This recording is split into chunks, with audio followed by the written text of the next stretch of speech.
દરેક વસ્તુની એક પ્રોસેસ હોય ને, પ્રોસેસમાંથી તમારે પસાર થવું જ પડે. રાતોરાત જીવનમાં કંઈ નથી થતું, રાતોરાત જીવનમાં કોઈ દિવસ કોઈ ચમત્કારો થતા નથી. એ પ્રોસેસમાંથી તમારે પસાર થવું જ પડે. રાતોરાત તો રાત પણ નહીં પડતી ભાઈ.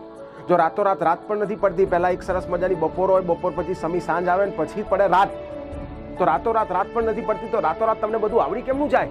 એ બને જ નહીં ભાઈ. તમારે એક પ્રોસેસમાંથી પસાર થવું પડે.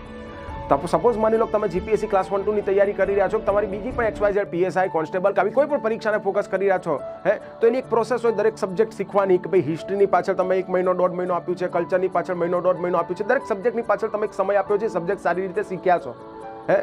એ શીખ્યા છો પછી મેન્સ, જે બધાના મગજમાં ડર હોય છે કે ભાઈ મેન્સ. હવે મેન્સ એ લખવાનો વિષય છે. પેલો જે પ્રિલિમનો તબક્કો હતો એમાં જ્ઞાન લેવાનો તબક્કો હતો, જેની અંદર તમે લોકોએ જ્ઞાન લીધું. પણ હવે એ જ્ઞાનને તમારે પીરસવાનું છે, તમારે લખવાનું છે, 200 શબ્દોમાં લખવાનું છે મેન્સની અંદર. એટલે પ્રોસેસ અઘરી નથી, એ અઘરું નથી, પણ એની માટે પ્રેક્ટિસ કરવી પડે. રાતોરાત ના આવડી જાય ભાઈ.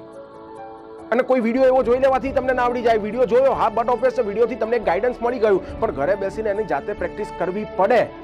જ્યાં સુધી જાતે તમે પેન ના ઉઠાવો ત્યાં સુધી તમને આવડે નહીં. એટલે ખાસ મગજમાં બેસાડી દેજો દોસ્તો, કે પ્રેક્ટિસ તો કરવી જ પડે મેન્સ માટે.